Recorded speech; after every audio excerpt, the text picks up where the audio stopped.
Greetings, this is Freenet Redimension. I welcome you to my recap of Critical Role's Four Sides of the Dive, episode 23.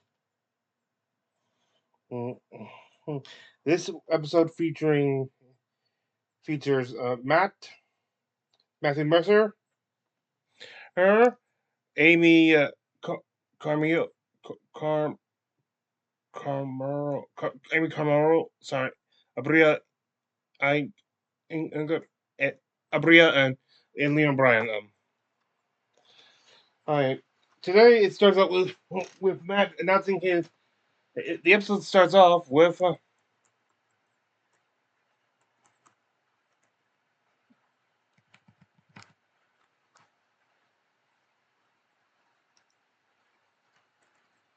Matt announcing his that he is the timer keeper stuff, but then getting something called telling him that there's a box of vests outside and leaves, which reveals the true tavern keeper of the Abria. A quick overview of after which we get into a quick overview of what we're looking forward to tonight. Talk about the sacrifice of F.C.G.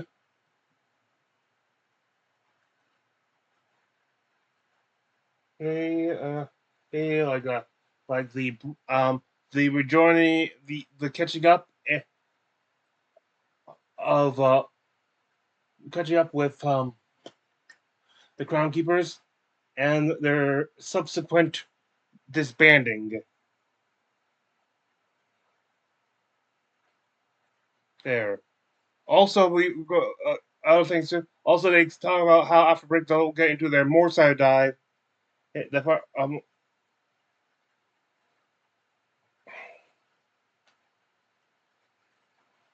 to oh, where they'll be playing the Dancing Press game, basically one of their own games for the Queen, a sort of spin-off of their other uh, game, Queen by Midnight.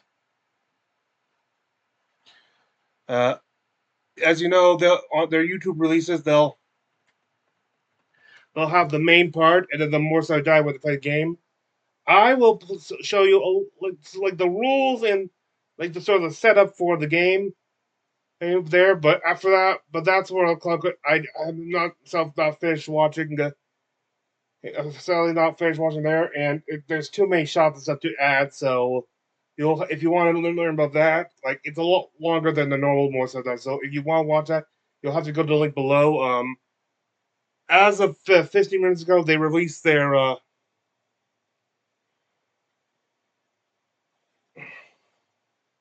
the YouTube their YouTube part for the main section, which you can see in the corner, called Still Blessed.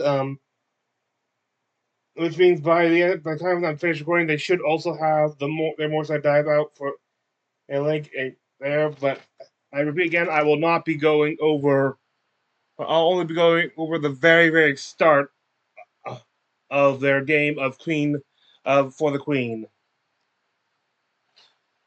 Hey, this is just due to how long there's how many clips I would have had need, and also to current time restraints.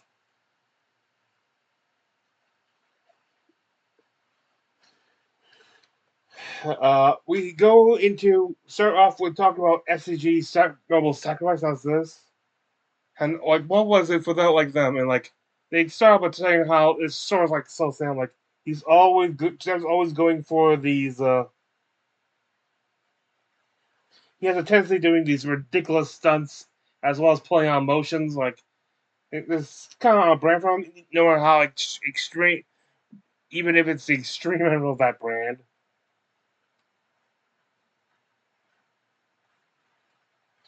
But yeah, however, it also knows that it wasn't thematically. It seems like the correct moment for it. Case in point,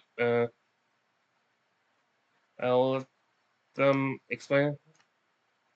As much as I was like, oh, I'm emotionally devastated, and I didn't expect to be just sort of crying in my office alone at night watching it, it was the exact right emotional beat for that moment. and he is a sniper for that. It was so good. He did it with a smile too the whole time. Yeah, Like, if you were to watch it like on mute or whatever, it would just be him like, and then everyone going. Yeah. You're like, what is he saying? Yeah. You guys did start doing like I got runner-up in a beauty pageant. Yeah. As he was going up. It's the Julian Moore cry. Is that too old of a reference? I don't even know, but like, not for us. Never seen a more beautiful person cry so ugly. Yeah. What about Claire Danes? That's neck and neck. Oh my God. Yeah. That was rough. When did And you know it was happening? Like when did you were you like, oh, he's gonna do it? Oh, he's that moment when they realized that was when he declared that he was shooting in the actually shot that beam the guiding bolt internally into the core, like that for Liam. That was like, wait, what? And it's like a sudden memory about what they talk about, what those cores are capable of if breached. To be fair, at the beginning of the thing, William mentions how at the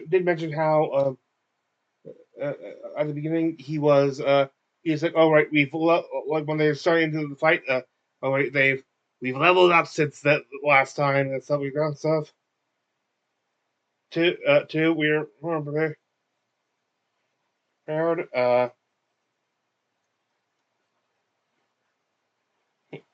and they'll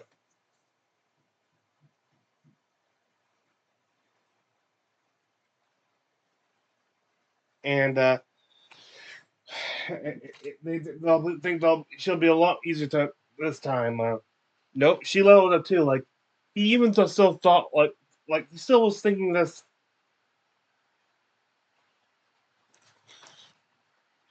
Even after the first round, where she managed to basically bring Charlie into not just unconscious but actual death, like in one round. Like it was a small arms, but still, I thought that they were that well. It's not bad. She's using all this up at the beginning.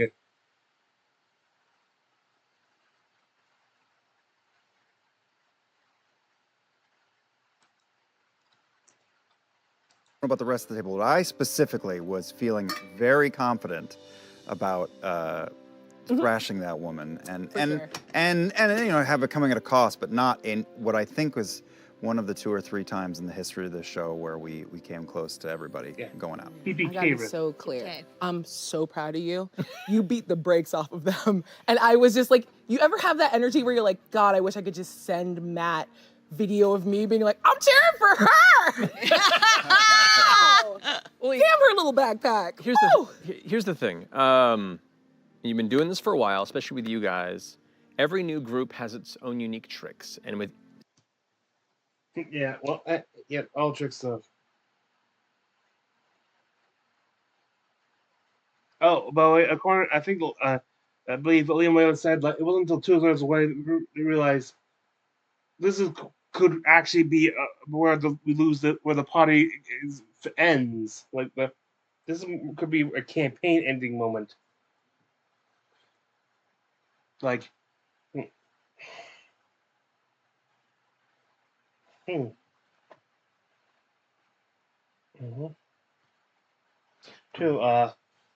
Ohan, both of the times were meant to be very, very tough, like Death versus 2. But what really made him more was one of the things that made him more is how was the rolls. Like the first time they were rolling kind of badly, just like that for that encounter. Now in this one, it wasn't so much them rolling badly as Ohan rolling ridiculously well.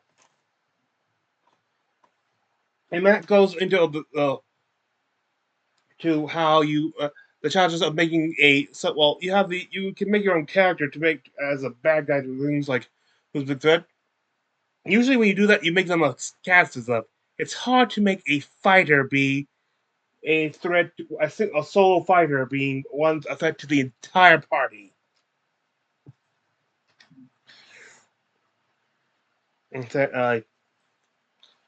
For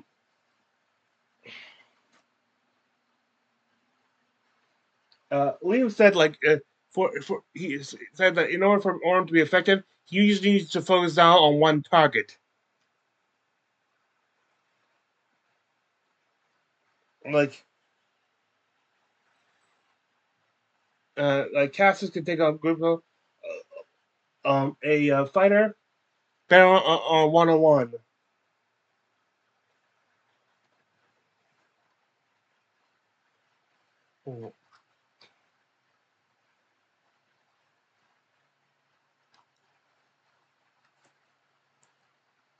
With multiple people at once. Yeah, I mean, you wanted her to have the Being thrown over is one thing. weight of like fight with the dragon, which she did. But so she did her trick with 1,000 hits. I was like, okay, there's the action surges out of the way, and then you said, okay, for a second action surge, I went. Oh yeah. I had to grab my chair, and then when she pulled out a massive healing potion, That I was juice? ready to meet you in the parking lot. Yeah. That's valid. That's how you That was a know special you healing there. potion too. That was Supreme Plus. That was Like that. That it was that with her. Yeah, they thought they were doing so well when they were able to quickly get her shadow generating pack at the beginning. They thought they were doing well. That's what made her a bigger threat because she can help create some more action comedy for herself, even without it like this. The health potion. That was her third win. That was for NPCs healing. Oh, Hell yeah, I dude. bet the group chat that night was wouldn't have wanted to be on it. Probably. Lots of laughs. Yeah. But I definitely Just want a to. sad sack group of. Oh yeah. Oh. But I do want to shout out because you brought up something really cool, and I like the parallel between Orem and Odahan specifically because I do remember one of my favorite things coming out of EXU Prime was watching how carefully and meticulously you had crafted your fighter. Like, it is very easy for fighters who are like, I do a hit with my weapon, for that to get like really. Yeah, basically how you make them keep them being interesting in combat. Like you can make them as interesting character you want as fighter and stuff, but they also still need to be interesting in combat. Like you can't just like, okay, I'll probably use this many times. So that's probably why a lot of people like Battle Masters so much. Not just because they're utility, because of the extra options, but the fact that you have that there are extra options. Like it's not just like repetitive.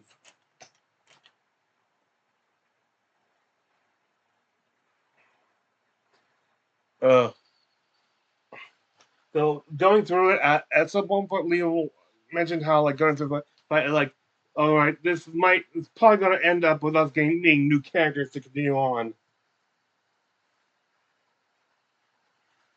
And but especially when he noticed, as he described, as Matt starting to sweat a little bit on how well his NPC was doing against him. Like,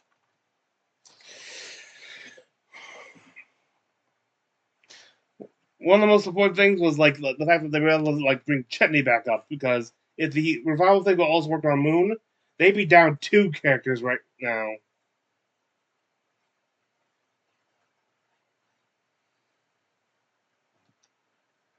And God, I hope Travis cools it, like gives it a few episode grace period before it starts rolling. Like after every like episode where his character actually can wake up or dies in his sleep. Like it's like stop rolling out for a while. Like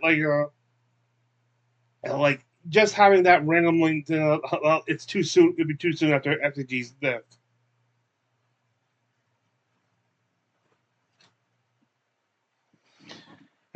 Yeah, Matt was against one because he didn't want to like kill up on it. However, he knows that the group probably would prefer to all get taken out rather than having all these tough wins that revolve around Matt actually having to pull punches halfway through. Like, just takes out like the meaning.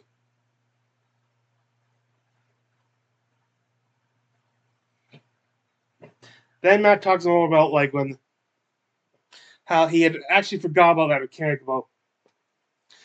about the explosive cores, like or originally it was just like a property of the engines using in the crawlers in Bassers. Yes, it's just like things, and like he's mentioned how like these ones from Aor are more powerful and stuff. He completely forgot about that. And they made a couple of jokes earlier on, like hey, maybe like if all sales actually could you become a bomb, and there's some stuff there. Stan clearly always had that on the back of his mind, like as a serious option. Like Matt had completely forgot about that property. I showed the fact that he didn't have the how much damage it was prepared. What was it, like 20d8? Yeah, they were. Yeah, as a kind of like this big like hardware mode. He asked all the other players to donate their. Anyway,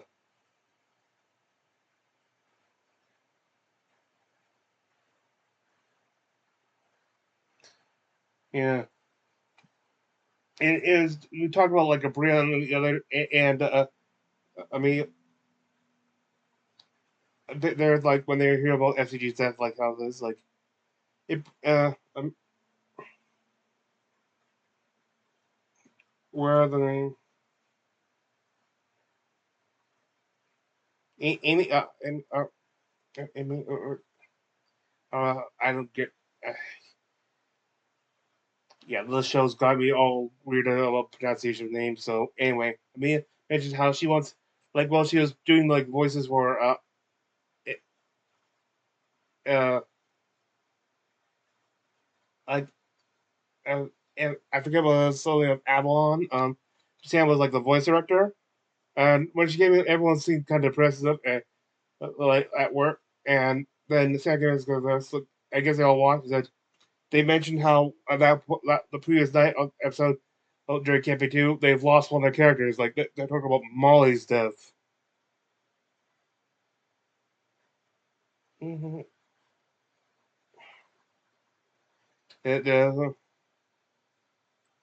Uh, and like I was just hearing about this, even though she hadn't watched the show, it was still kind of a bummer for her, just by proxy of people who watched it.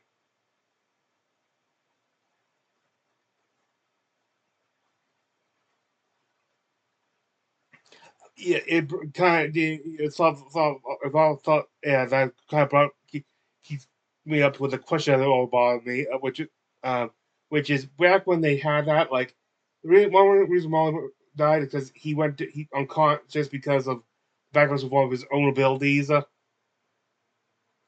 in front of oh what's it that Oni the guy who's supposed to be Oni like and he just took him off. He did too many attacks while he was on the ground to finish him off, and they had no one to resurrect. And you know what always bugs me? We said what Billy was using. It was like a blood curse. You take damage from it if you do the enhanced version and stuff. I still don't know. I don't remember them ever saying he was using enhanced or not. So for all I know, we lost Molly due to a misreading of the rules.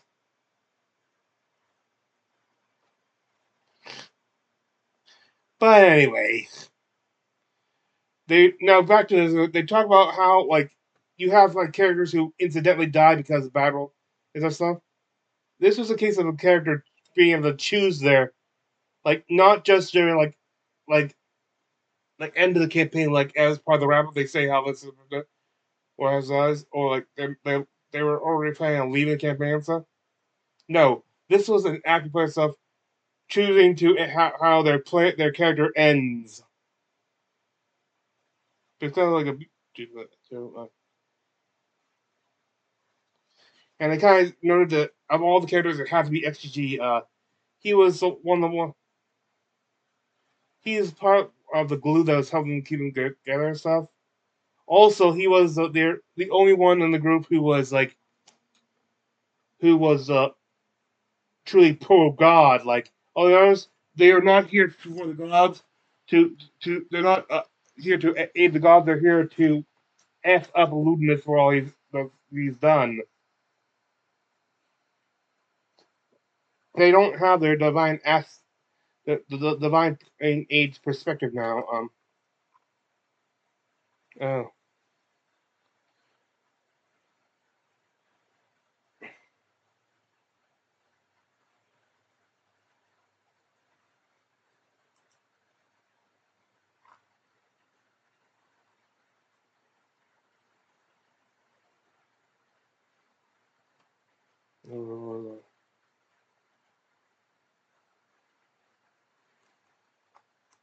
Great story beat. It really was. Proud of him. For the books. Yeah. Proud of him. Fuck you, Sam. Fuck you, Sam. Fuck you, Sam. Yeah, extra fuck you, because hey, let me be so clear. We're gonna kind of look behind the veil. We knew that this this fun little crossover moment was gonna happen a little in advance. So there was that moment where the episode dropped and I'm like, he did what? Yeah. Motherfucker. It And now I definitely know where you live. Yeah. What energy have you cursed me with? Like going What? into this, did definitely. like bringing in that is on the eve of that. Particularly That, like, with that horrible in the for you. background. Bruh, to be like, what energy am I gonna? Oh no. Yeah, it's Well, like it's like taking the baton and wiping your ass with. And then handing it over. That's all you know. no. Great. Don't touch your eye. Right in the ass. Yeah, this. It's more like it's kind of like I would say more like wiping that, or even like sticking it, like in the if any of you seen in Naruto, there's like a thing that like Naruto like original Naruto had a few, I believe the term is OVAs, original video animations, where one of the oldest one was this sports festival thing where throughout like the different getting teams were competing against each other and stuff.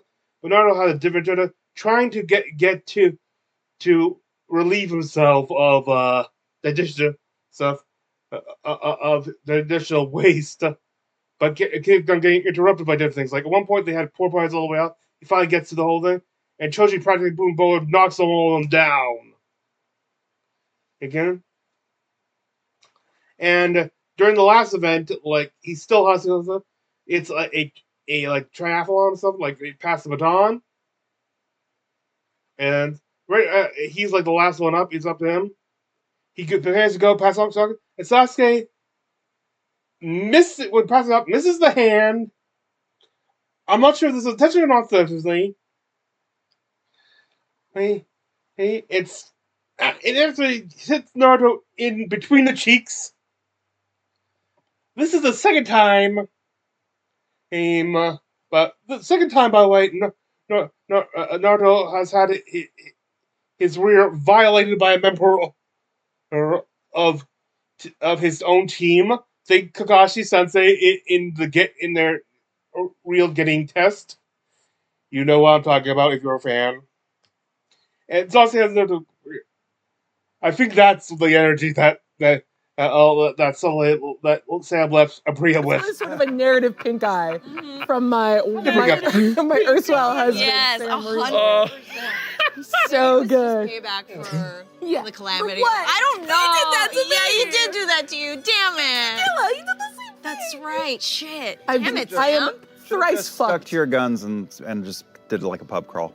Yeah. Like, No acknowledgement. Or like crunk keepers are like at a resort. Yeah. We're like, we're having a great time. Yeah, we're all back at the Taste of Haldor age. yeah, just vibing. It'd be great. Wine needs life to live and just fucking hanging out. But I do want to say, like, as we kind of talk about the transition point, also, the hardest part of that handoff was, Kyle knows because I almost fell over listening to you send off that, like, sending to Dorian. Yeah. I was Oh, like, wait. okay, I have to come in with big energy, but Liam's making me cry. And it's so quiet. Like that, like What is he saying? I'm only getting vibes and they're all. Oh, this is interesting to know that like she's saying That's the edge he's had to do it. Like, so depressing, like, he's calling out to his friend to love this, and he's bringing her out the door if I was out of a friend. For all she knew, she could be killing off that same friend that this guy, really depressed guy, tried to call out to. Like, the Loft was trying to kill off the all the Crown Keepers except for Opal at the start. So imagine if she had succeeded and Opal's the only survivor stuff. Like him not getting any contact with her. He's still unable to that. Even if he still that he's still out there because he would know, we would know as of like that would have just like if we gone to like a scene where like if they all died, just going like the corpses there to the side, you hear the voice, a small voice from a stone called Dorian. Like if we had seen that scene, the fandom would have freaking and been bawling our eyes out. It's a little bit that monitor because we were all watching you guys as well, going like, "What? Yeah. What?" It's that one monitor in the building. Well, we made you like word for word repeat during the break. We're like, what did you say exactly? But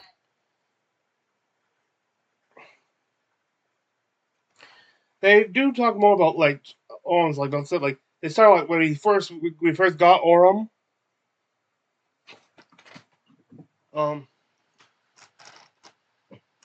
Orum back in the original EXU, the Unlimited. He had this was been after a little bit sometime after losing his husband and father good term father-in-law with but it was far enough past it that he's come to accept it. It's time to move on. And then partway through, yeah. Then partway through, like this campaign 3, where he's like, he found out who's actually behind it, and like, and just opens that wound right up again.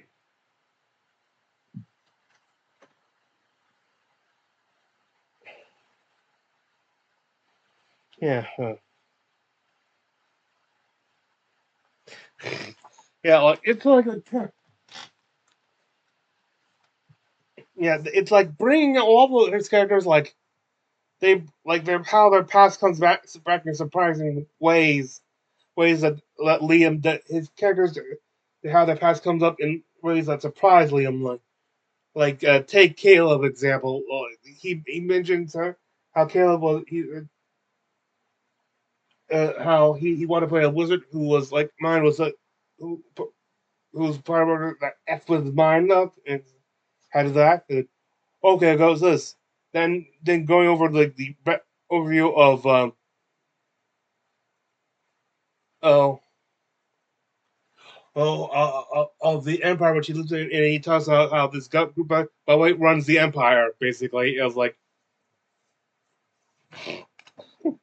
so it wasn't so this wouldn't be like something they could briefly come up against and stuff. No, this is going to be a big part of going to be a recurring thing in the campaign, like not just like someone off adventure during the campaign to get through it and stuff.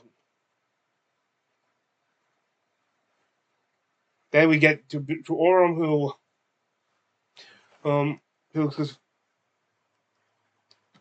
who is apparently part of this who is seeing the culmination of this what basically is 2 or 3 campaigns conspiracy.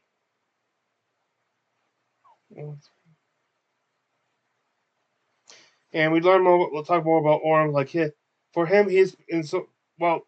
Everyone, uh, Bell's House is an effed up group, but he's a specific.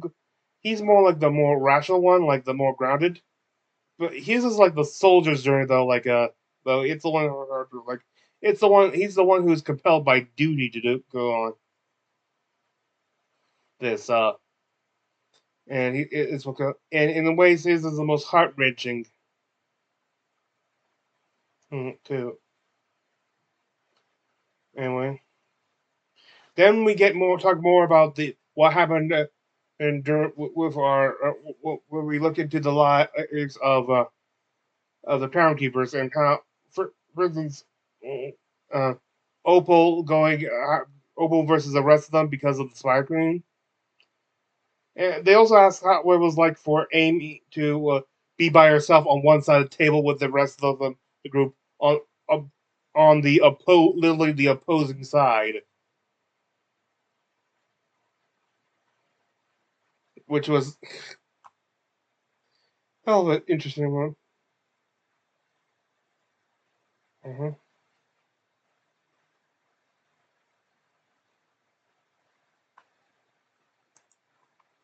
Or trying to lean into. I just couldn't knock Bless off of Matt, which is so fucking upsetting. I can't even look you in the eye right now. Can't do She's still it. blessed. Oh yeah, talking about like the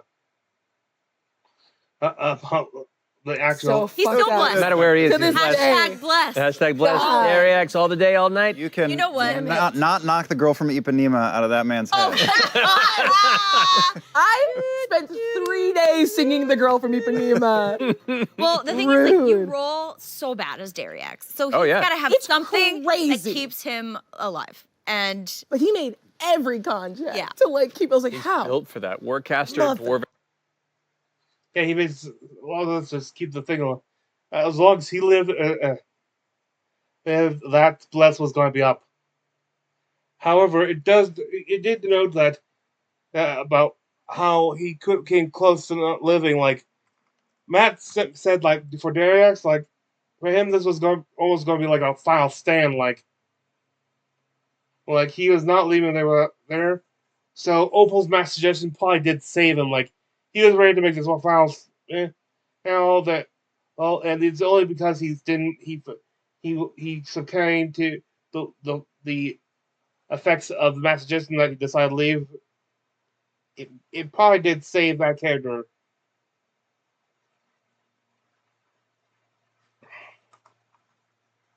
Then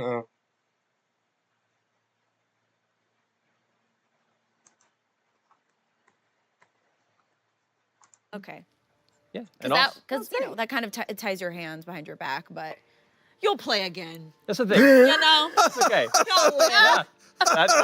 Matt's gonna be fine. You're right. It's gonna be fine. You're right. It's gonna be fine. That's okay. All I wanted to do was frustrate her with Bless. And It I'd already worked. accomplished that. It was Anything- so perfect. Anything else was gravy. I came in with so much red in my fucking ledger because he killed my character the last time he ran for me. Yeah. And I was like, I'm gonna get his ass. This is the only one I want. I'm playing the Spider Queen. I'm Ted. I got so much stuff. It's gonna. How the fuck I can't get this Bless off this motherfucker?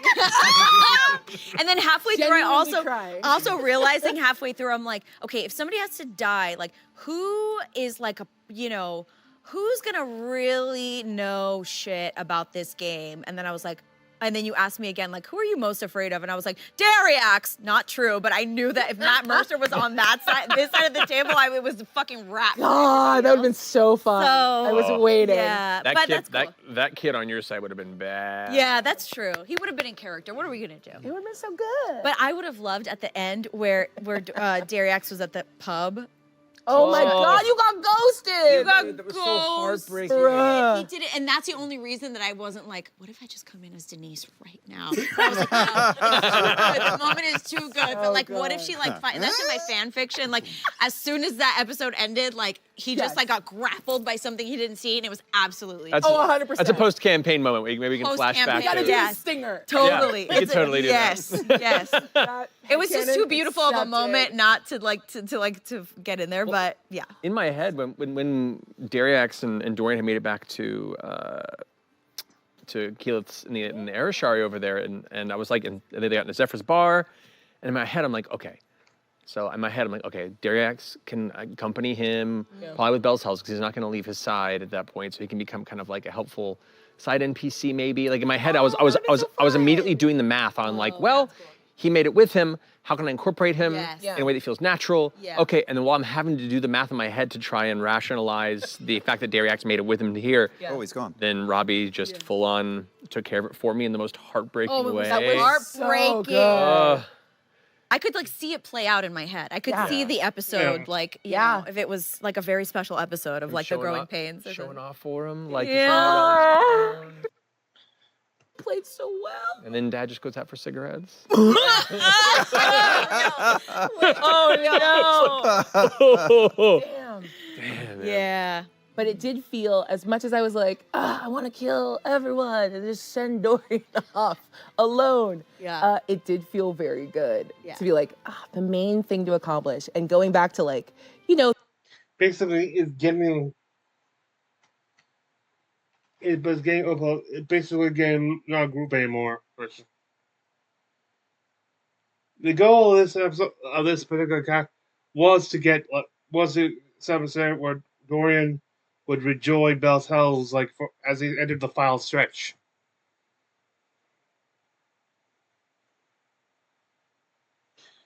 They do bring up the fact that they're wondering though if Dorian is right now having regrets about ever leaving Bell's Hells. Sure, he has regrets and stuff, but the reason why he left Bell's Hells and joined the Groundkeeper was to help keep his brother alive and stuff. And well, in the end, being with the Groundkeeper did not save Dorian's life.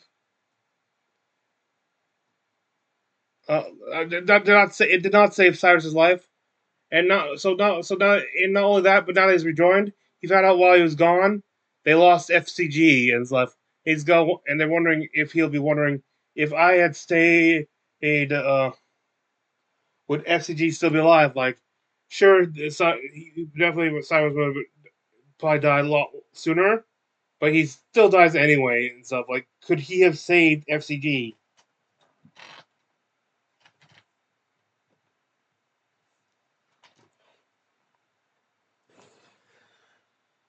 Yeah. Later, I have to say though, based on where we left, this could also be and it just start to touch on, but later on, but this could also be a good way to start a villain arc for Dariax. After all this time and stuff, he still decides to join all his last friends there to protect, I'm also, and then the friend he just joins with just leaves them, abandons him here while he is at his most vulnerable.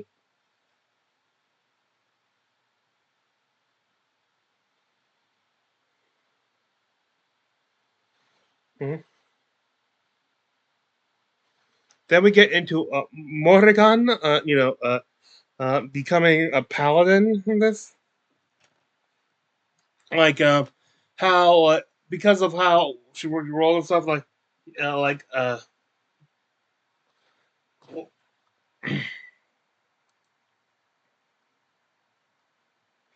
no link.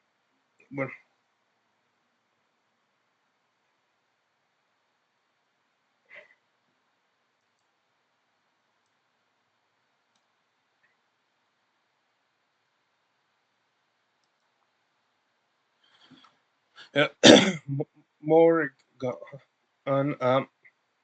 like after Erica basically as a battle kind of wanted to get the stake of she had playing a rogue off, so and wanted to play. It basically set her on the path of the paladin. It was like okay, and then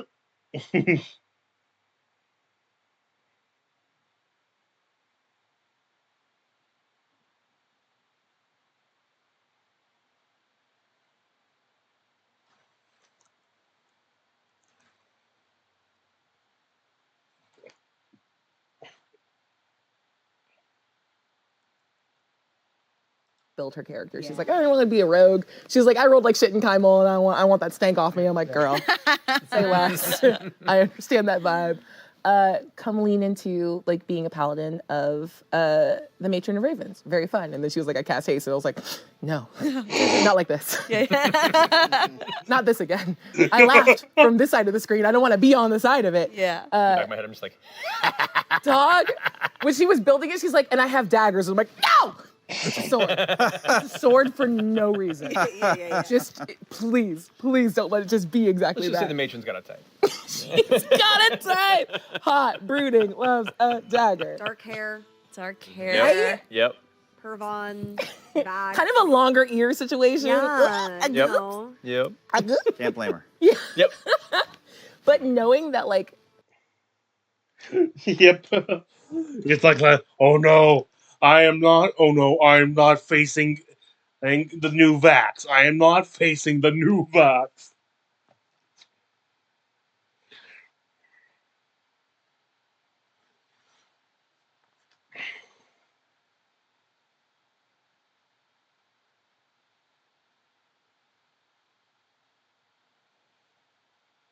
Yeah, they talk a little bit about how Fiora was then joining was to join and the friends like mentioning how all the like divine champions are right now heading to one place. The battlefields outside the Tristan excavation site, like every divine warrior it is heading to the proximity of the bloody bridge. There, then they got into more things like talking about the relationship between Doriax and Dorian and Orem.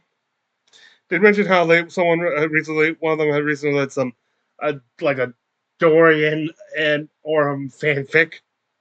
Dorian X Orem fanfic. Like they have like sort of though they point out like everyone in EXU was pretty flirty in it.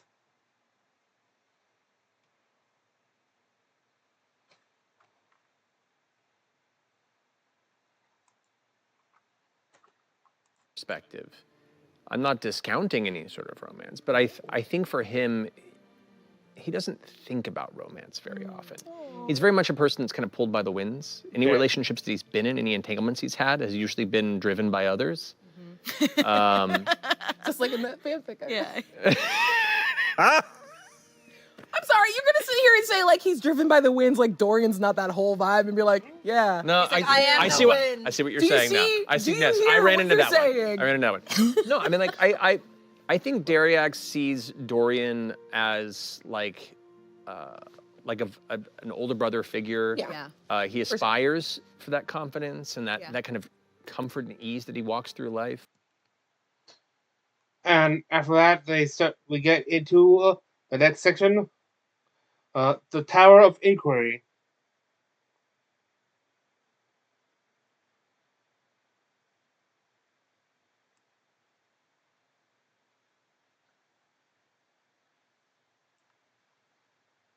Block from the tower Okay. and read its number aloud in the lovely, the effervescent, the ebullient Miss Jenny Carr. The effortless. See? Who 100% just smacked saw her that. thigh into the side of the table. It hurt so bad.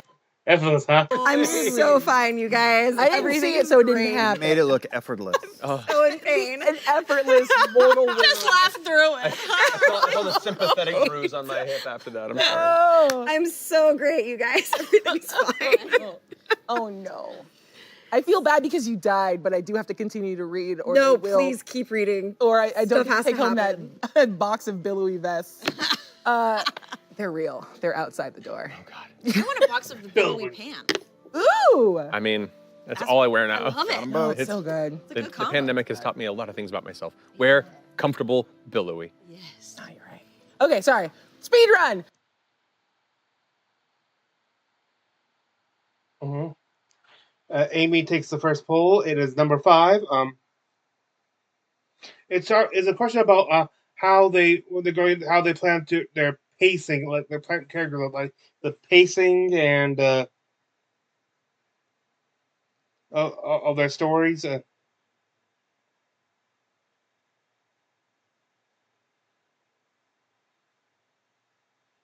And like certain moments,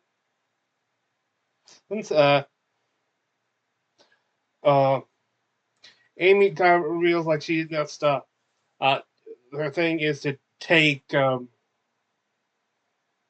opportunity that presents itself for like if you want to like drop a little bit of your background like as a hint or something or things like a scene point.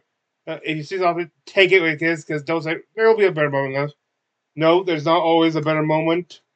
it drifts away.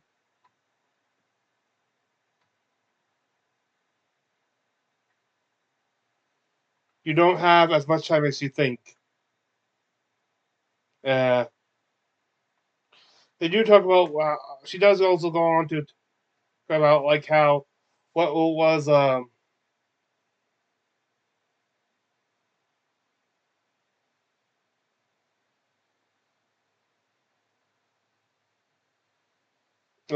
for like for instance, one thing you do is like what are like something your stories you are into and stuff. Like for her, it was like something maybe like a coming of age story, which you definitely can see in Opal. Also like the loss of some of your naivety and stuff, like losing a bit of your shine, as they call it. For Liam, it is like one big thing is like it's like for like playing stuff is negotiating the like playing to like trying to figure out. All right, this is what I want to see. Can I get it in here and stuff, or will I love the story too much? Uh, Also, like, do I is this something I still want in my for a character and stuff? Like they say about this, like originally the plan with Caleb was to actually go back and do perform the time travel plan and try to set up his parents in Iman where he could later so he could live where he wouldn't know they exist.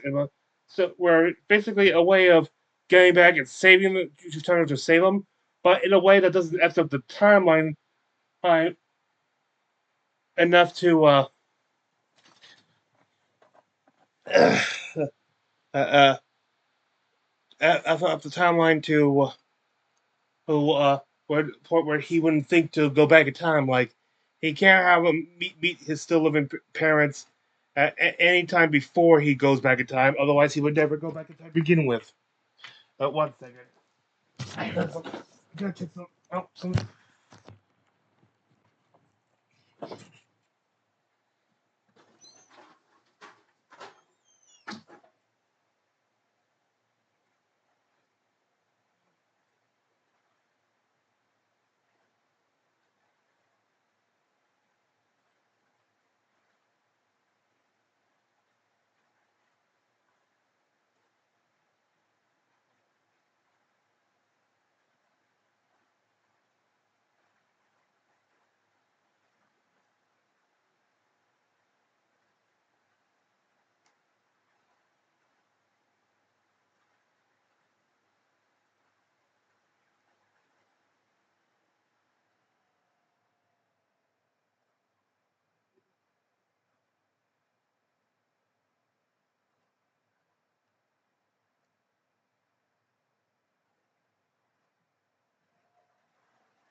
Sorry.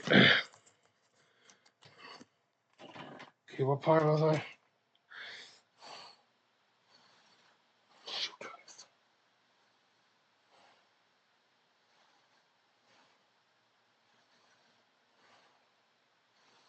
Um,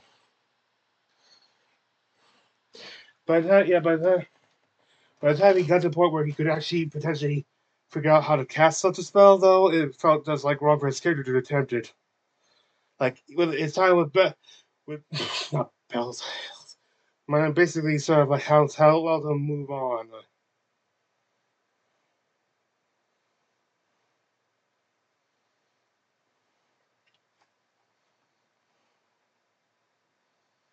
Um, he talks about more about like his thoughts about. He said he include more stuff about Orem, but he would have, but he wants to wait till the campaign ends.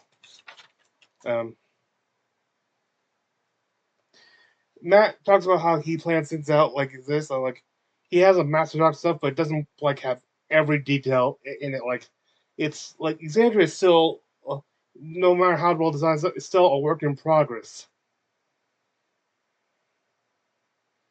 Also, he wants to like he'll try to find things where you make it interesting later, but but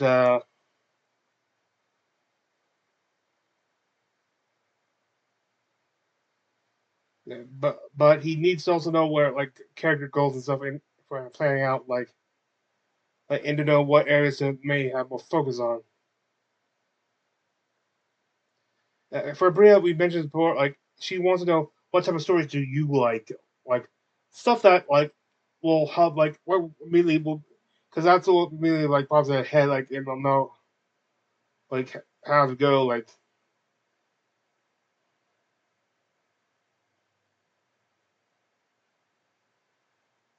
Talk about this like try to learn more about this stuff. We also get like like what are some questions you want answered like who is Ted and stuff. We get to the second question, which is Liam pulls number 2, and they talk about what they describe what they consider their evil mirror universe version of their character would be. Liam describes the original has no doubts or ties. He doesn't have or ties to anyone. Kind of empty and stuff, and doesn't have anything holding him back.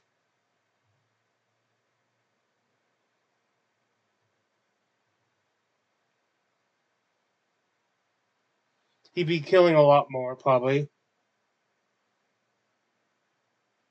For Amy, like Opal, it's an original Opal that has nothing left to fight for. Abria describes like how Deanna, well, Chitney's ex would for her the version is a version of who has given up on what she came back for. Instead of this like healing Claire and stuff, like a dark paladin, like everyone like what's up? Why should I bother? Well, why should I bother saving you or not killing you myself? Like we all die in the end. Like in the end, we all become our that snowflake in the ocean.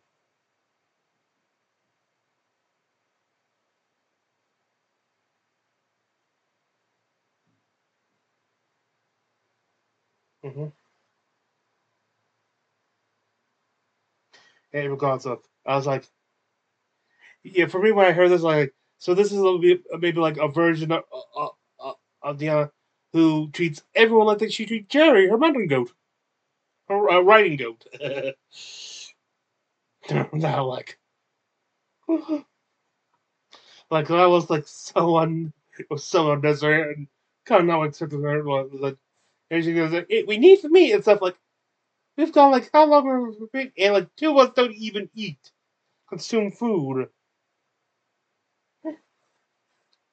Max talks about how his the version Darius is a narcissist.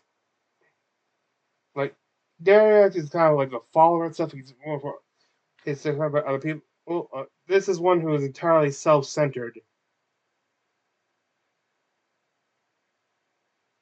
Abria then pulls number 8. And like, what are some real world places that feel like they could be part of Exandria? Like this special things like mm. For herself, it was Edinburgh, Scotland. Like so many castles and stuff, and like history and Uri here. Like that's been around for like centuries. And in fact, like there was one part that really felt like it's like so.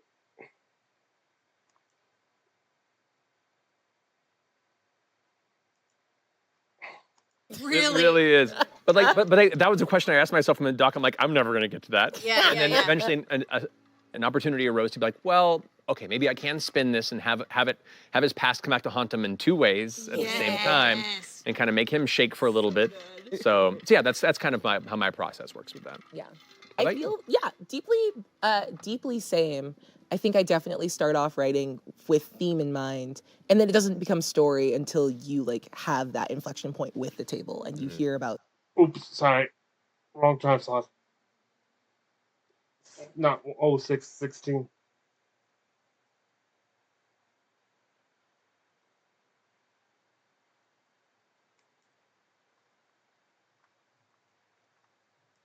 Castles. Easy answer is I'm like 3 days back from my first time in Scotland, and that Edinburgh entirely is just the most magical place. It's all castles and stone, and every alley has 3 plaques with all of its history on it. I stayed in a hotel off of what was it? It was like Flesh Market Close, and I was Oh like, my God. they made what I believe is the red light district of this place so fun and old timey. Flesh Market And clothes. you're like, oh, Flesh Market. Oh, Hello, Flesh you're Market. looking for something in the flesh market. Pussy.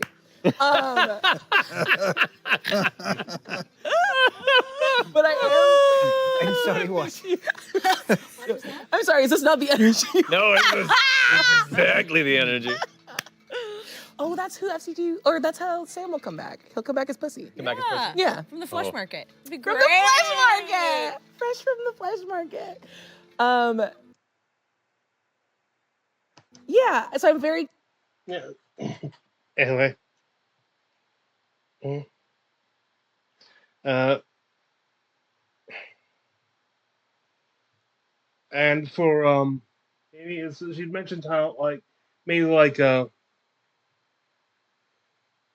for her would be maybe like Spain or Egypt because she feel like some of those things vibe like were the inspiration for Marquette like there and which part he confirms that parts of Marquette definitely are inspired by those as well as those them places inspiring places on the not the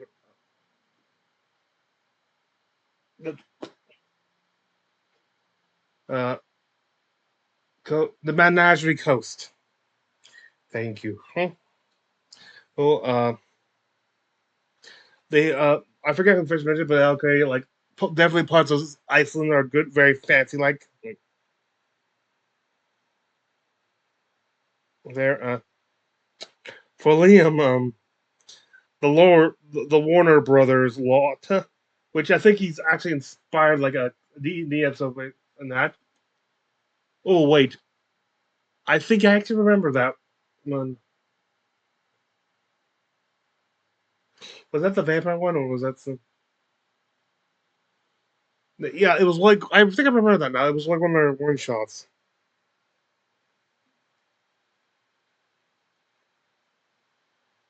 Hmm.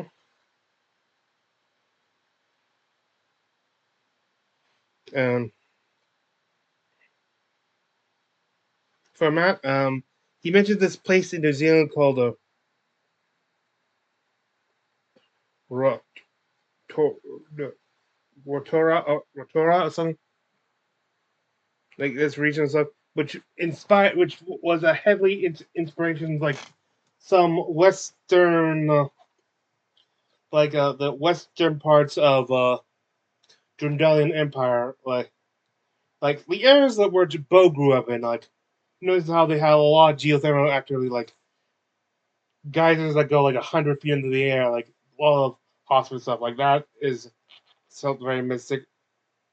Mm.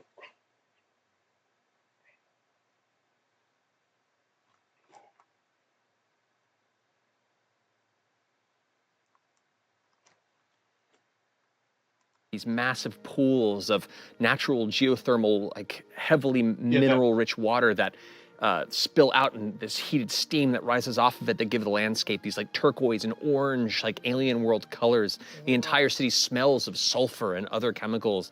It just has this. How dare you wild make a feeling. place that smells like a fart? Seems so cool. Oh, the clothes I wore there still smell like that was like 9 years ago. But it was. Hang out with your fart outfit. I'll next time you come over, I'll let you two chill for a bit. You can catch up. Let's find out. Thank you. I have one of the scarves there. Still every now and then I'm like, yeah, still there. Yes, it's still But no, it was a beautiful town, but it just had that wonderfully weird, unique feeling, and that certainly inspired that locale, the Dwendalian Empire, as well as a few other areas as well. It was there's no place I've been that kind of looked like that. That's so cool. So that's definitely one. There've been many others, but that's definitely one that stood out.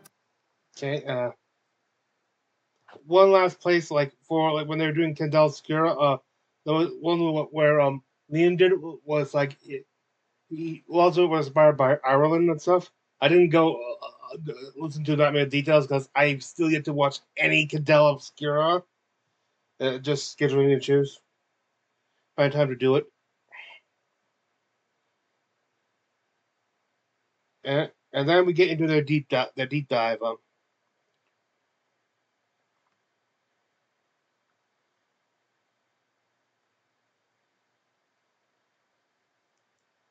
It might have been a little slap. Oh, it was a slap. A slap is worse.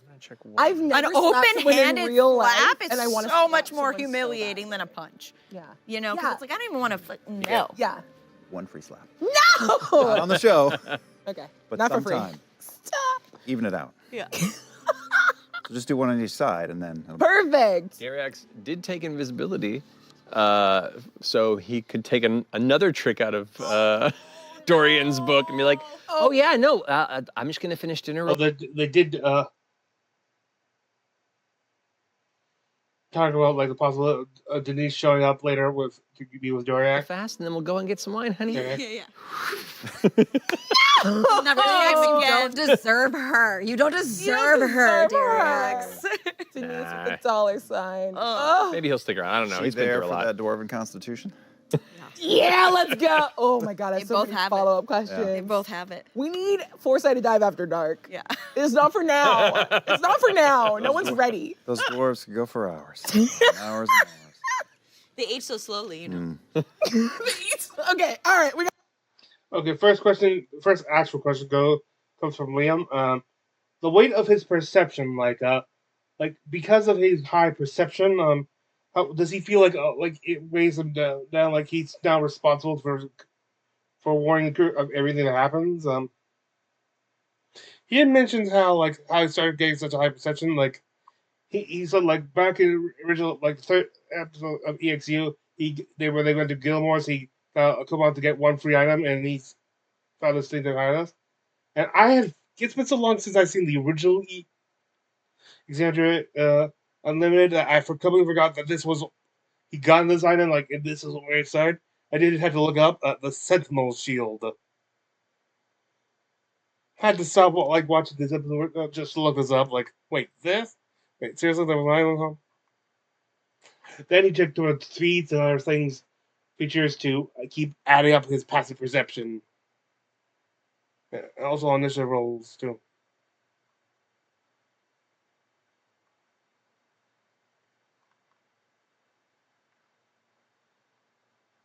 And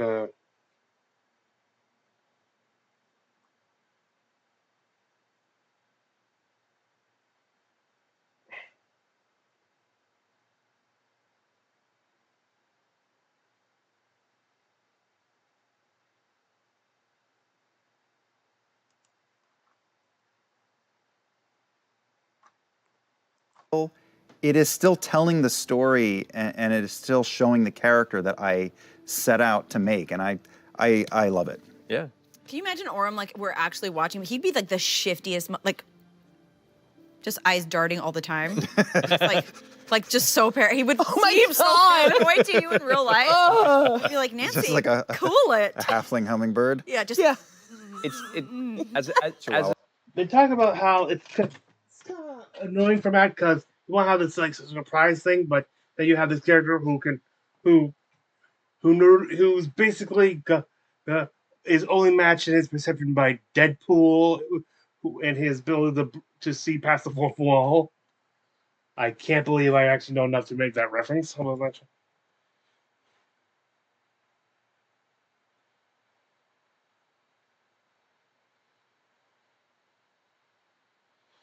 But then he says, well, instead of trying to find ways around it, which takes away from the player's choices to build it up to such a point, he uses its advantage. Like, instead of like he can't go for a big surprise like jump scare stuff, but he can bring a momentary suspense, like thing of suspense. Like, as you go on, Orm, you specifically notice it just gives him a second to prepare himself and to try to warn, like to see if he can warn and prepare. Like,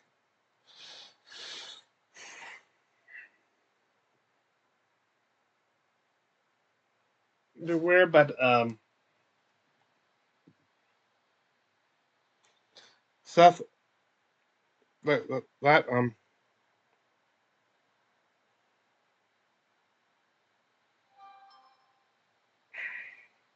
there and then Amy pulls from the next one.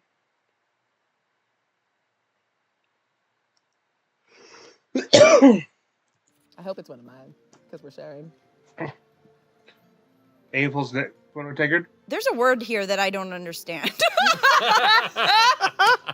Let me help. What Shout is it a out. dunamancy? Dunamancy. Girl, That English is my trivia. second language. What's that? Oh, that's for you. It's That's a- an Oh, That's for you. do you see go. my name next to it? it's Girl!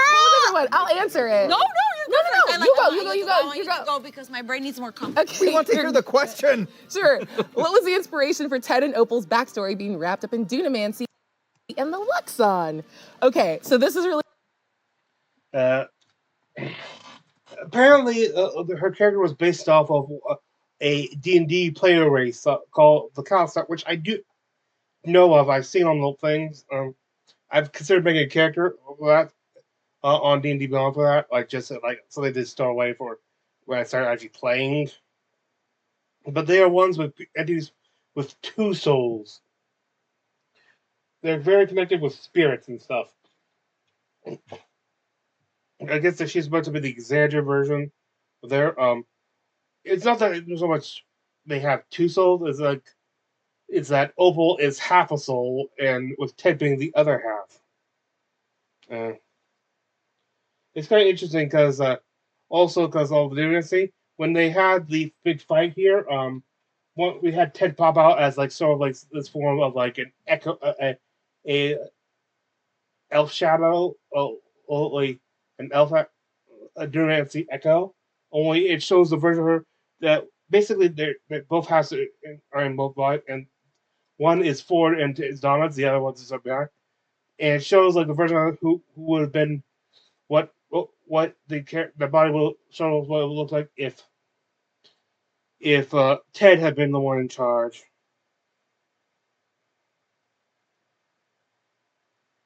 Mm. Which is this. Which is interesting stuff. It's going to be interesting from now on though, because her memories of uh, of what this being the case with two soul with being one, only half a soul with Champion. That memory got erased during the fight by one of the spiders. So will she know Ted? They said even if she somewhat knows Ted, she won't know why she could care. Though this is then they get into something which I was wondering throughout the entire fight, like that, both for both for that fight entire episode. Why is the Spider-Man going through all this when she could just recruit the entirety of the Crown Keepers to go fight all else? Like like they like they holding back, like just offer to just have her go, but take the rest of it just increase. But we found out there's a reason for this. Mm. They'd be all be fighting for Opal and stuff.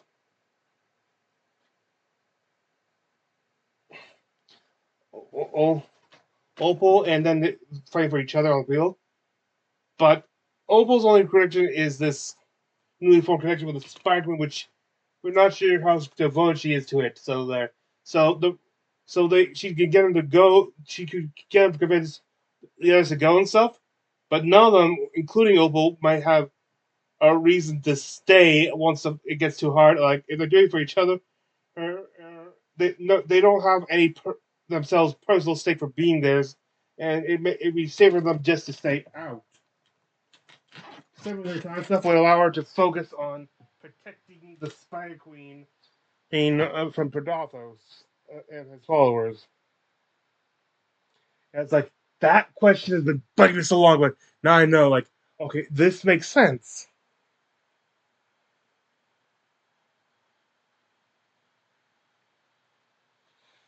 They also got a question about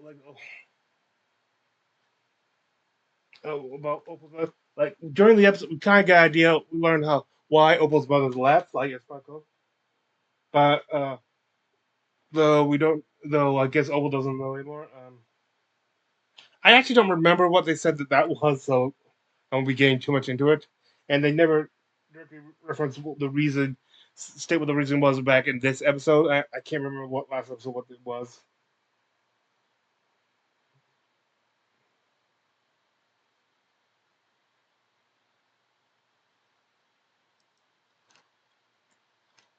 It occurred to me. What?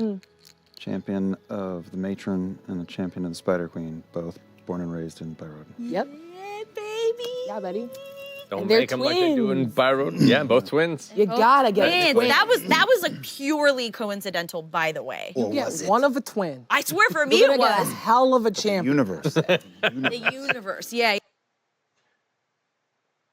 To be fair, they do mention how there's probably like at this point actually some of them may have even been there like in like Session Zero stuff like confirmed like there is the statue of Vex and Vax in their hometown now. And so they did grow up hearing all about the legend of this, like during former years, and like it's just so many connections between the two. Like it probably did have some effect. Yeah, then- information you gave me about your mom was she left of her own volition. Yeah. And Opal knows that. And she has heterochromia. That's right. That's And my the two favorite thing things. was I gave you heterochromia and time on. You're like, Yes. wonder what that's about. And I'm like, no. Read your backstory. It's Ain't that really just how it goes every amazing. time? Every It's time. really amazing the shit you forget. That No. you write into your backstory and then you're like, oh wait, that was so meaningful. And then like after the fact, just sob. There's nothing wrong with that when it happens. There's just something funny when you're the DM and you're like, I bet you've been thinking about this as much as I have. Yeah. And here's this thing, and you're like, And you're like, that's cute. you're like, wait, Crickets. Yeah. yeah, you're just like, no, Yeah, there it goes. my moment. Bye. Damn, okay, Yeah. well. Anyway, after that we get to Matt's question, which is talking about the creation of Quavirus, like it's sort of like it's very much so not just in universe but out of universe, the creation of forgotten dreams, like in universe, like when a someone when a ruinous race dreams, they they perceive the dreams of those on Exandria. So which means all their architecture stuff is based loosely on what they see in these dreams and stuff. I don't care though. Like the thing about the big glass mirror stuff was something that Matt had in a dream. He wrote down. He's been in it like for months or a year maybe even, and just trying to figure out what it was. Then he's getting to realize like he's trying to think that, you know what, this would actually fit in very well.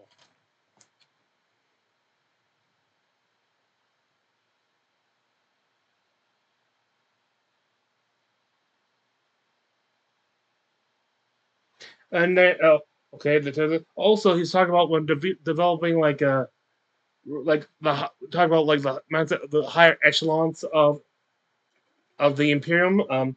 They talk about how there's this subconsciously hate of and resentment toward those on what they call the Blue Provinces of Exandria, because of their close mental proximity with Predathos, who would of course have there with the freedom and status of these god worshippers in Ukraine. Like he subconsciously gives. Hey,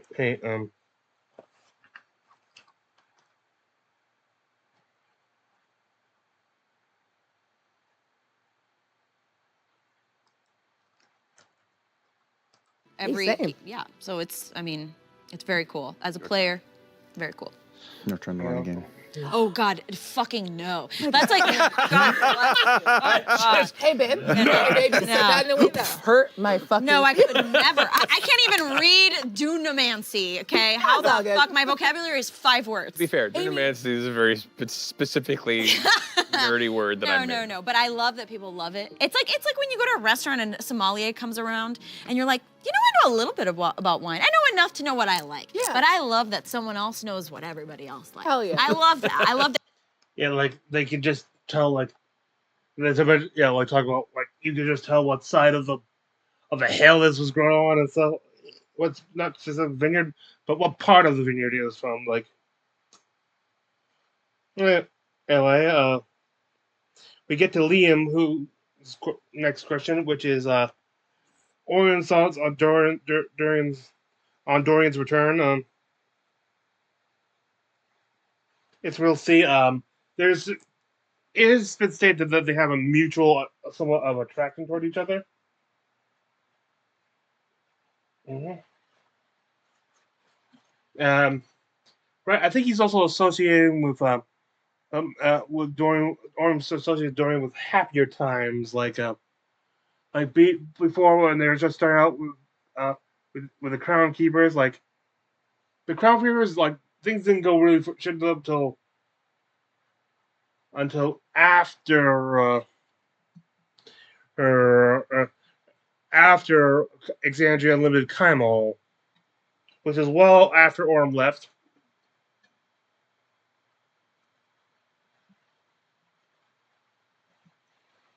And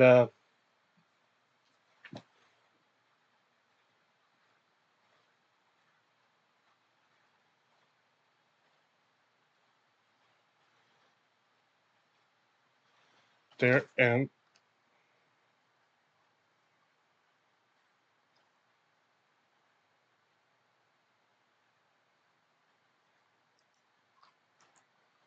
Yeah. No, I'm kidding. He didn't say. As, It's unrequited, he thinks. hold on. Well, Do he we doesn't- know? Have you? Is this a? It's fine. I don't know. Think that Dorian returns any feelings. He doesn't. Oh. It's unrequited, he thinks. Hold on. Well, Do he we doesn't- know? Have you? Is this a? It's fine. I don't know either. But Dorian did tell me. Yeah. No, I'm kidding. He didn't say. As his GM, Yeah. he told me to not tell you that he would love it if you just smooched him under Ruinous. That would be so romantic. What if we kissed under the moon with What an if we evil did monster that?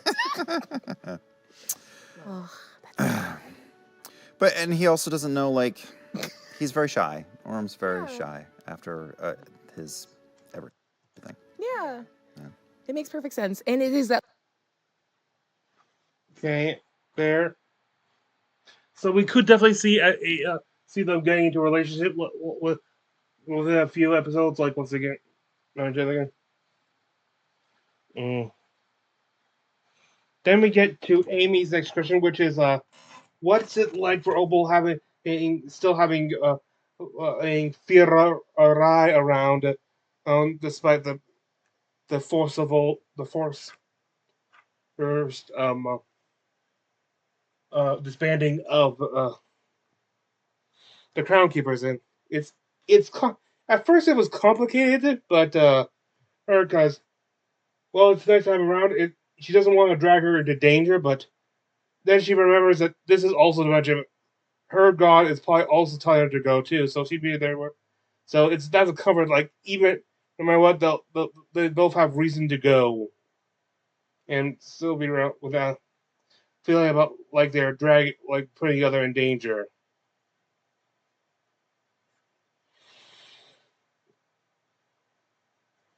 For Abria, it's like, what was it like to suddenly take charge during campaign 3? Like we had this big 10 month stuff, and And they've already been through talking about this a lot already. Like the energy she was left with after F.C.G's sacrifice, like just suddenly going into the stress. It was stressful for her. It was. Mm. Though there was also kind of fun. Like it's like a just want to see what happens if you run up the hill, even if you fall. It's like to see what happens. Like. Mm-hmm. There.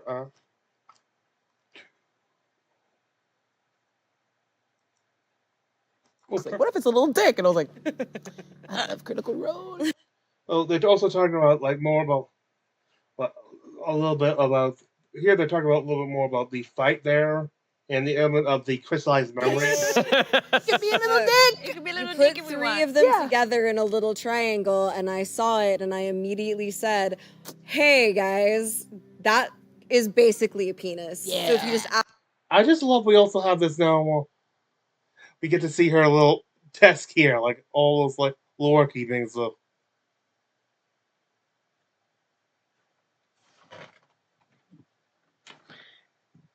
And that's, I think that's the. I just love how she has that map there, and I have that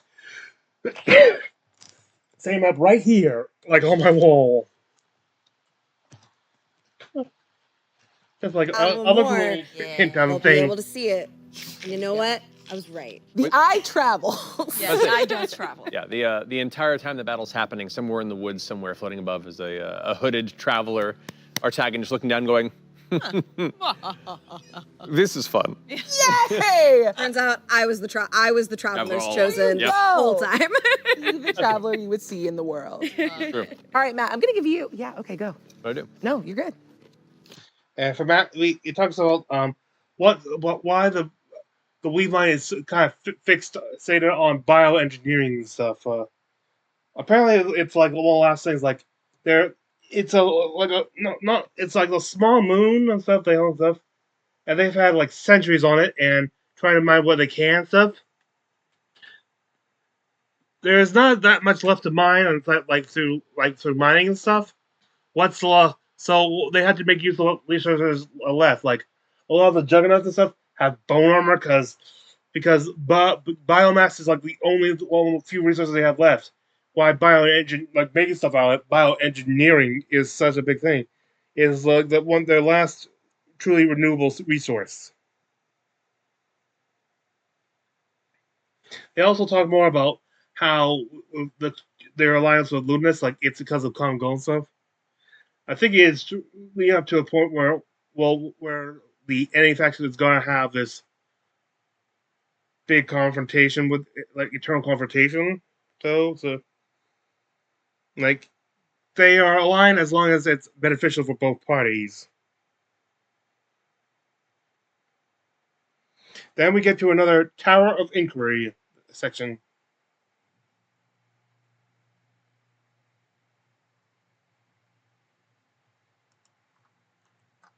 Do another pull from the Tower of Inquiry. You're going to take it. Okay. And you have a walking question that I'm going to ask while you go. So go ahead and scoot on over. All right. And my question is, how hot was Ludinus Daleth when he was younger? Daleth, could he get it?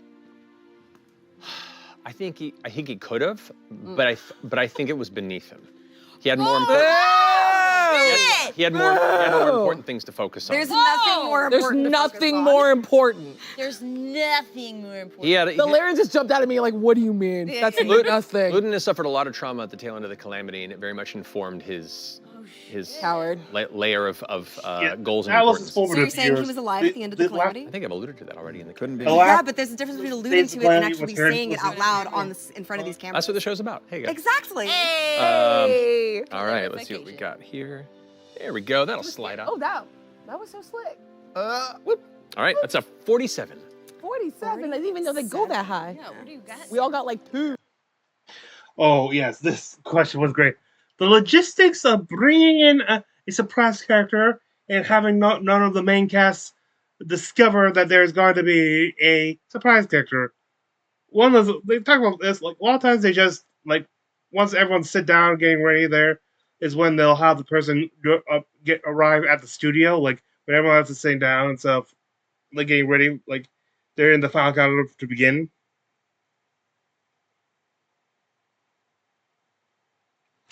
Though it doesn't always work out. That there are always things where it doesn't, where more of a risk.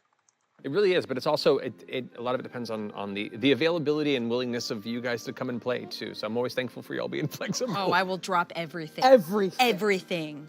Sometimes some of your players are pretty stupid and know they're supposed to be sneaking in, and when they park, sometimes Liam will be going to his car in the parking lot, and I'll get out of the car and wave at him and then go, "I'm a secret," and duck behind the car and go, "I don't know if that worked or not, or if you saw me." Well, Hey, what are you doing here? What? I'm just picking up a t-shirt. Look, my glasses here. I waved, so I was like, "Yeah, no!" Incredible. Anyway, Deanna was a perfect surprise. Look. To finish answering that question, it's very much like the parents trying to hide their Christmas presents, but you know their kids are still looking for them throughout the house. Like, and they'll find him if you're. they'll find them eventually. Yeah, like you do your best. You do your best. Sometimes you don't do your best. I pull more. Yeah. One more trouble word. Real quick though, everyone's as a kid, me and my sister, when we had friends, loved playing hide and seek in our basement.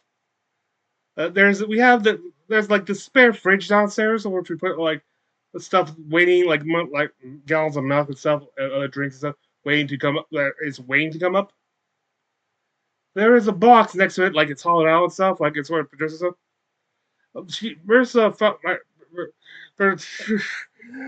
my sister found a good hiding place, like that cow box in there, and my parents were kind of nervous because that was their. It was not the time of year for that, but that was where they hide the gifts. Is like, oh god, they got looked at some point and find all the gifts. So like, nope, we never went back to that hiding spot again, and we never looked at it during the high holidays. So just to keep that hidden. Now, last poll episode number 44. What is for each character for each person? They talk about what their character's best ending for this campaign or worst in the worst ending. For Liberty, it's just stopping Lucas in his tracks, like before he can complete his plan, and there. Worst ending, him succeed, and the sky gets ripped open. Basically, brings about especially like innocent people who are part of this getting hurt. Like these are people who made local gods that they weren't actually part of it. It's what really annoys about all these people. Like, hey, the gods never helped us, but you have no evidence that this new entity will. And if you're going to take risks, you're not the only one affected. Like when the reveal that what's his name? The guest character who ended up being part of the Vanguard got killed when they were set. Right, it was part of Team Sora. They killed him and stuff. They reveal like this, like I know until we get to that the next episode of Force like that, I was like, he doesn't understand stuff, like really what they're doing stuff. Then I found out like before him, the clothes he's wearing, he killed off this shepherd who's just in the area. Like you don't care about collateral, like you. I don't care about. No care about. Does not mean to give you the right to just end their existence or end their mortal existence. But I was so blown away when I heard that he killed a shepherd. Anyway, for Amy, Opal, it's a low. Basically, after all the fights, Love acknowledges her and lets her go free. Like you've done your part. You've done. You've spent you're free to go, and she go back then. And her worst case ending is her dying in service of the bitch, as she puts it. For Denise, though, because she also played Denise, it's reuniting with Derek and being with him. And she knows that she's not. Denise is not a stalker, but she does have to dream of Denise. And for her, like realizing that Dariax is just not interested. She has no future with Dariax and stuff, and having to start over.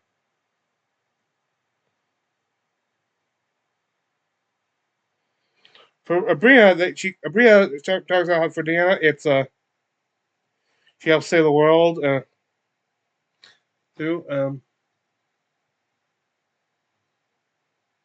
And worst case scenario for her, end up having to living all alone and stuff, being totally solitary. Like even when she died and was about that, she it was a snowflake in the ocean. She was still becoming part of the ocean. Like there were those around her. This like full solitary. That was her worst case scenario.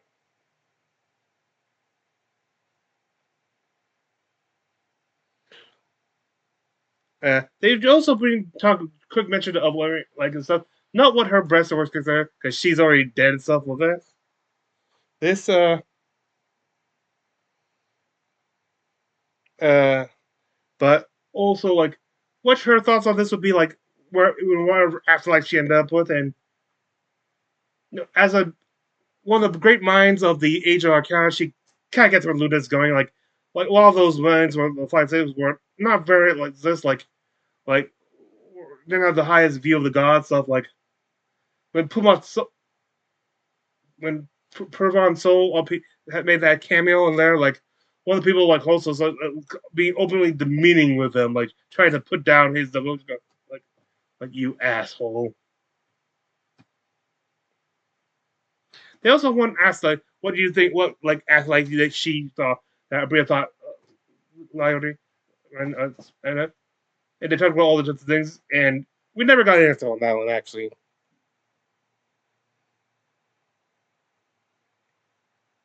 Oh wait, we did. She thinks like after all this, she'd probably be throwing in the actual state because she's not trying to align with any deity and stuff. Like she's become a neutral character. And especially when she would probably want to end up there, so she could look for Everard, Evandrin, you know.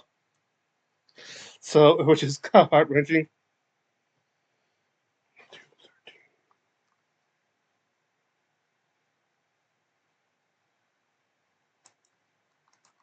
I love it.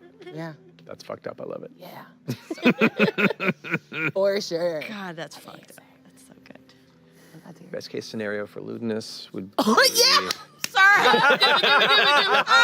Perfect. Yeah, lay it all out for us. No, I'm not gonna do that. All goes well. Nah, it's all good. No, Darian. Yeah, no end games for Darax. His good ending is getting the group back together and being with them. He's very much so kind of more of a submissive personality, and he likes to be the follower, not the leader. For him, which leads to the worst case, not being there. Like he had like alone. He not only is he just loyal, but he also has to be the one to make the decisions. He's not into that. And Matt has admitted that Derek is probably someone who could easily be manipulated. Like considering how the things ended, and then Dorian just up and left him. This is where I really think he could spend a villain arc where he looks for anyone's guidance and gets under on a more unsavory one. So, not to mention, like after all he's been through, and he just said stick with him, and Dorian just left. Like, there's probably gonna be some betrayal there. Like, that's also something gonna like. I honestly think that the nice little Jerry could come back as a surprise villain later on.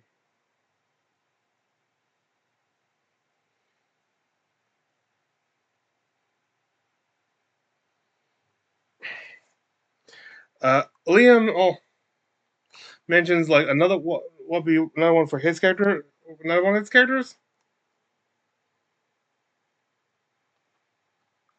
Miami terms, and Yeah, I you're was like, no, she got wants it, Miami. Yeah, she wants the Patron. At the time, that was the best we could do. The Motor Patron is pretty solid. Yeah.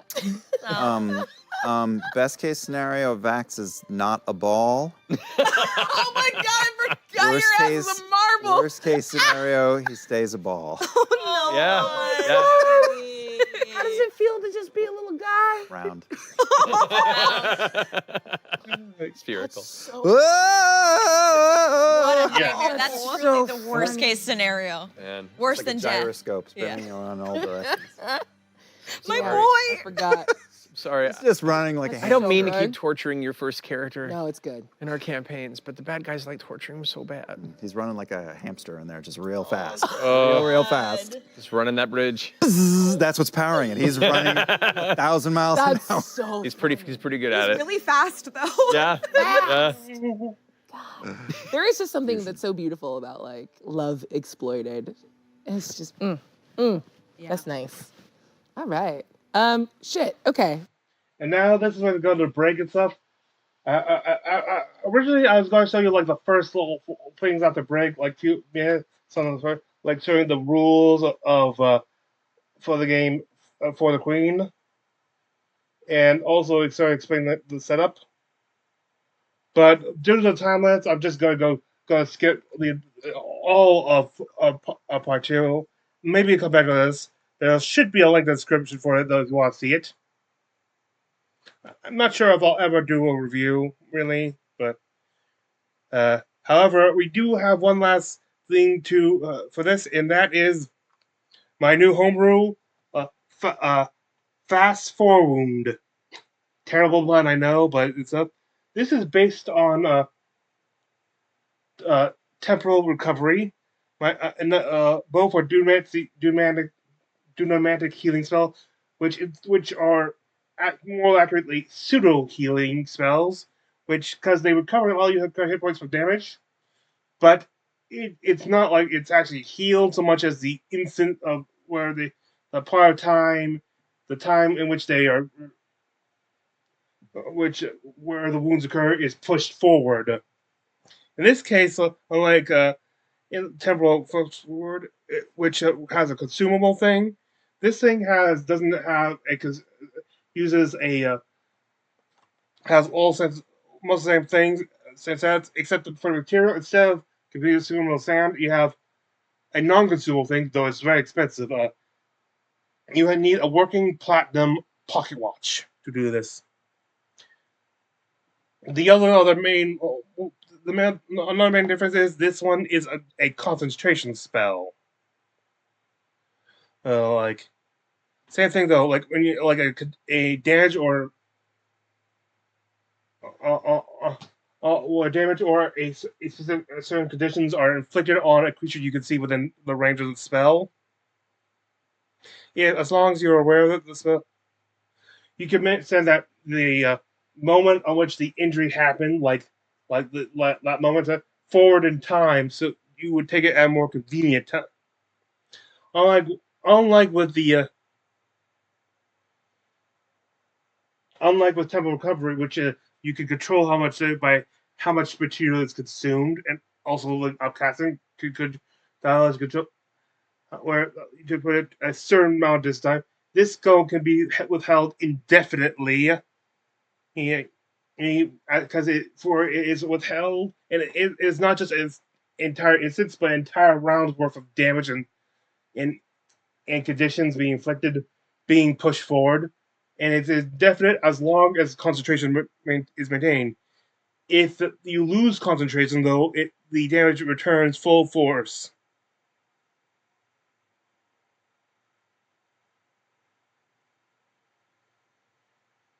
It also has a higher casting, though. Unlike temporal recovery, which extends how much extends how long until you receive the damage again. This one controls like how many rounds of damage it controls. Like you get one additional round of damage removed. It has to be consecutive rounds per level over 4th. With that, this review is done. I thank you for joining me. This is Free and Metra, and I wish thee good fortune on the quest of life.